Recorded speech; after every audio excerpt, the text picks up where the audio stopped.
అభివృద్ధి లక్ష్యంగా కూటమి ప్రభుత్వం పనిచేస్తుందని ఎన్టీఆర్ జిల్లా నందిగామ ఎమ్మెల్యే తంగిరాల సౌమ్య అన్నారు. నందిగామ నియోజకవర్గం అన్ని విధాలుగా అభివృద్ధి బాటలో పరుగులు పెడుతోందన్నారు. త్వరలోనే రహదారుల పునరుద్ధరణతో పాటు 100 పడకల హాస్పిటల్ ప్రజలకు అందుబాటులోకి రానుందన్నారు. నియోజకవర్గం అభివృద్ధి తన ఎజెండా అంటున్న ఎమ్మెల్యే తంగిరాల సౌమ్యతో మా YK TV correspondent Kumar Chand face to face. NTR జిల్లా నందిగామ ఎమ్మెల్యే తంగిరాల సౌమ్య మనతో పాటు ఉన్నారు. ఈ నందిగామ నియోజకవర్గానికి సంబంధించి అభివృద్ధి, అదేవిధంగా సంక్షేమం, ఈ కార్యక్రమాలు ఎలా జరుగుతున్నాయి ఏంటనే విషయాల్ని ఆవిడని అడిగి తెలుసుకుందాం. మేడం నమస్తే, ఎలా ఉంది మేడం? ఇప్పుడు నియోజకవర్గంలో ఎటువంటి అభివృద్ధి కార్యక్రమాలు జరుగుతున్నాయి? ఎంత మేర నిధులు వచ్చినాయి, ఎంత మేర ఖర్చు అయినాయి? ఏదైతే గత 5 సంవత్సరాల విధ్వంసకర పరిపాలన నుంచి స్వేచ్ఛా ఊపిరి పీల్చుకోవాలని చెప్పి ప్రజలు అనేక ఆశలతో మరి 164 సీట్లతో ఎన్డీఏ కూటమి ప్రభుత్వాన్ని మరి రాష్ట్రానికి అప్పగిస్తే ఆ నమ్మకాన్ని ఒమ్ము చేయకుండా అక్కడ పైనుంచి నరేంద్ర మోడీ గారి ఆశీర్వాదాలతో డిప్యూటీ సీఎం పవన్ కళ్యాణ్ గారి సహకారంతో గౌరవ ముఖ్యమంత్రి చంద్రబాబు నాయుడు గారు ఈ రాష్ట్రాన్ని వేగవంతంగా అటు సంక్షేమ కార్యక్రమాలు కానీ ఇటు అభివృద్ధి కార్యక్రమాలు కానీ ఒక తాటి మీద నడిపిస్తారండి.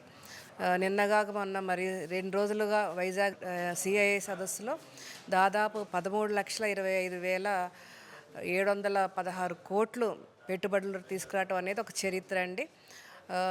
లోకేష్ గారు కానీ సీఎం గారు కానీ ఈ రాష్ట్రాన్ని పెట్టుబడుల వరద ఏ విధంగా తీసుకొచ్చారో మనం చూసాం. గత 5 సంవత్సరాల సైకో పరిపాలనలో వచ్చిన కంపెనీలన్నీ వెనక్కి వెళ్ళిపోతే ఈరోజు మళ్ళీ అవే కంపెనీలు కొన్ని మళ్ళీ పెట్టుబడులు పెడతామని రావటం అనేది ఒక చరిత్ర అండి. చంద్రబాబు నాయుడు గారు అంటేనే ఒక విజనరీ ముఖ్యమంత్రిగా ప్రపంచవ్యాప్తంగా పేరుంది.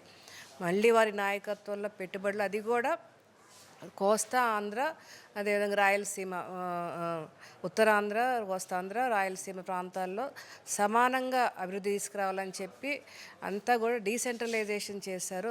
వివిధ కంపెనీలు వివిధ ఏరియాలో రావటం అనేది చాలా సంతోషకరం. ఏదైనా సరే రానున్న కాలంలో చంద్రబాబు నాయుడు గారి నాయకత్వంలో మనం ఏదైతే కలలు కంటున్నో ఆ సుభిక్షమైన ఆంధ్ర రాష్ట్రం మాత్రం మేము సాధించగలుగుతామండి.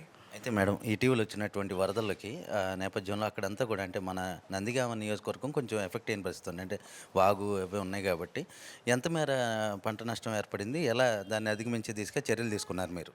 ఇది మాత్రం చాలా దెబ్బ తిన్నారండి రైతులు. అకాల వర్షాలు, ముఖ్యంగా ఈ సంవత్సరం అంతా కూడా వర్షాలేనండి. ఏ టైంలో వర్షాలు వస్తున్నాయో కూడా అర్థం కాని పరిస్థితి. దానికి తోడు తుఫాన్ రావటం, దానికి మళ్ళీ నందిగామ నియోజకవర్గం జగ్గేపేటలో మున్నేరు వరద కూడా వచ్చిందండి. అటు ఇవన్నీ కూడా రైతాంగం మీద తీవ్ర నష్టం కల్పించాయి. పత్తి, అదేవిధంగా మిర్చి, మొక్కజొన్న, పెసర రైతులు మాత్రం చాలా ఇబ్బంది పడ్డారు. మేము మొత్తం కూడా అన్ని మండలాల్లో కూడా తిరిగి మేము పర్యటించడం జరిగింది. పదే అధికారుల దృష్టికి, అదే గౌరవ మినిస్టర్ గారి దృష్టికి కూడా తీసుకెళ్ళాము. మొత్తం కూడా ఎస్టిమేషన్ వేసి చెప్పాము. అదేవిధంగా ఇప్పుడు ప్రస్తుతం అయితే పత్తి రైతులు మాత్రం ఆదుకోవాల్సిన పరిస్థితి ఎంతో ఉంది. ప్రభుత్వం మీద కూడా సీసీఐ కొనుగోళ్లు కూడా సక్రమంగా జరగాలని చెప్పి పదే మేము వేడుకుంటున్నాం. మళ్ళీ ఒకసారి స్వయంగా మేము మినిస్టర్ గారిని కూడా కలుస్తామండి. అయితే మేడం, ఇక్కడ నందిగామ నియోజకవర్గం అనేది ఎన్టీఆర్ జిల్లాలో ఒక కీలకమైన భూమికను పోషిస్తుంది మొదటి నుంచి కూడా. సో దాన్ని ఎట్లా పరుగులు పెట్టించేందుకు ఎటువంటి కార్యాచరణను రూపొందించుకున్నారు రానున్న కాలంలో? ఇప్పుడైతే నందిగామ నియోజకవర్గంలో చూస్తే సంక్షేమ కార్యక్రమాలు కాకుండా అభివృద్ధి కార్యక్రమాలు చూస్తే రోడ్లన్నీ కూడా మళ్ళీ గత వైభవాన్ని తీసుకొస్తున్నామండి. మొత్తం రిపేర్స్ కానీ అదేవిధంగా కొత్త రోడ్ల నిర్మాణం కూడా జరుగుతుంది.